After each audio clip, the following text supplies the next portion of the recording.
اعوذ باللہ من الشیطان اللعین الرجیم بسم اللہ الرحمن الرحیم قال علی علیہ السلام فالمتقون هم فيها اہل الفضائل منطقهم الصواب وملبسهم الاقتصاد۔ حضرت مولا علی بن ابی طالب اپنے جلیل القدر صحابی حمام کے سوال میں کہ مولا متقین کی صفات کیا ہے، صفات کو بیان کرتے کرتے متقین لوگوں کی پہلی صفت بیان کرتے ہیں کہ پہلی بات تو یہ ہے کہ جو متقی لوگ ہوتے ہیں وہ وہی ہیں کہ جن کو اللہ تعالیٰ نے فضل اور عظمت عطا فرمائی ہے، اور فرمایا منطقهم الصواب۔ وہ متقی لوگوں کی پہلی صفت یہ ہے کہ جب بھی کلام کرتے ہیں تو جچا تلا کلام کرتے ہیں، اچھا کلام کرتے ہیں۔ وَمَلْبَسُهُمُ الْاِقْتِصَادِ، اور جب بھی کوئی لباس زیب تن کرتے ہیں تو لباس ایسا ہوتا ہے کہ جو عجز و فروتنی کا مظہر ہو۔ پہلا جملہ انتہائی اہم ترین ہے کہ مولا فرما رہے ہیں کہ متقین کی پہلی صفت اچھا کلام کرنا ہے، اور یہ بہت بڑی بات ہے کہ جہاں مولا نے اتنی صفات کو بیان کیا، کیوں مولا نے پہلے نمبر پہ فرمایا کہ متقی شخص انسان ہمیشہ اچھا کلام کرے گا؟ اور اس کی وجہ یہ ہے کہ اکثر گناہ ایسے ہیں کہ جو اسی زبان سے صادر ہوتے ہیں۔ اور پھر اگر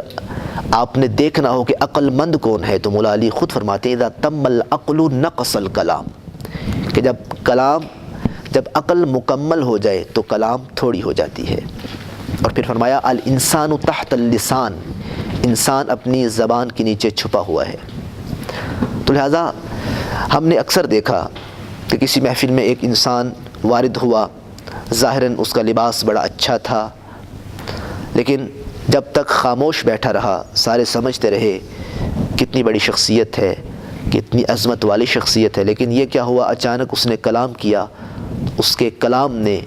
اس بات سے پردہ اٹھا دیا کہ یہ بندہ کہ جس کو تم ایک باروب شخصیت سمجھ رہے تھے، اس کے پاس تو علم نامی کوئی چیز نہیں ہے، یہ تو جہالت کا لباس پہنے ہوئے ہے۔ تو لہٰذا انسان، بہترین انسان وہ ہوتا ہے کہ جو پہلے سوچتا ہے پھر بولتا ہے، جس طرح کہتے ہیں نا پہلے تولو پھر بولو۔ اور یہی وجہ ہے کہ مولا نے فرمایا کہ تم اپنی زبان کے ذریعے پہچانے جاؤ گے، کلام کرو تاکہ پہچانے جاؤ۔ اور پھر یہاں ہمیں ایک بڑا اہم ترین نقطہ ملتا ہے کہ علماء اخلاق نے اپنی کتابوں میں باضابطہ طور پر یہ لکھا کہ زبان سے کئی گناہ صادر ہوتے ہیں۔ غیبت اسی زبان سے صادر ہوتی ہے، اور پھر اسی زبان سے گالی گلوچ کا تعلق اسی زبان کے ساتھ ہے۔ ایک کلمہ ایسا کہ جس سے آپ کے مومن بھائی کا دل ٹوٹ سکتا ہے، اگر ایک کلمہ ہو تو فرماتے ہیں وہ کلمہ آپ کو جہنم کے آخری طبقوں تک لے جانے کے لیے کافی ہو سکتا ہے۔ اس کے برعکس ایک کلمہ، کلام، چھوٹی سی بات کہ جس سے کسی دکھی مومن بھائی کے دل میں سکون پیدا ہو، تو یہ ایک کلمہ آپ کو جنت کی طرف لے جانے کے لیے کافی ہے۔ تو لہٰذا مولا علی بن ابی طالب کے اس پہلی صفت پر آپ غور کریں کہ منطقهم الصواب۔ اگر ہم نے متقین لوگوں میں شامل ہونا ہے تو ہمیں اپنے کلام کو پاکیزہ بنانا پڑے گا، کیونکہ جو عقل مند ہے اس کا کلام تھوڑا ہوتا ہے، لیکن ہمیں یہ سوچنا ہے کہ ہمیشہ کم نہ بولو، بلکہ جہاں بولنے کا مقام ہے وہاں بولو،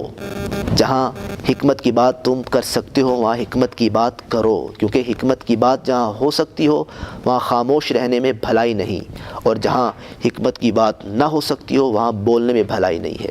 اور دوسری بات وَمَلْبَسُهُمُ الْاِقْتِصَادِ، متقیوں کی دوسری صفت یہ ہے کہ ان کا لباس عجز و فروتنی کا مظہر ہوتا ہے۔ ایسا لباس نہ پہنو کہ جس سے تم تکبر میں مبتلا ہو جاؤ، اور ایسا لباس بھی نہ پہنو کہ جس سے تمہیں ذلت کے آثار نظر آئیں۔ لہذا ضروری ہے کہ لباس میانہ روی کا ہو، درمیانہ لباس ہو کہ جس سے نہ تکبر کی طرف انسان جائے اور نہ ہی اس کی عزت نفس پامال ہو۔ خداوند کریم سے دعا کرتے ہیں کہ ہمیں اپنے کلام کو پاکیزہ بنانے کی توفیق عنایت فرمائے۔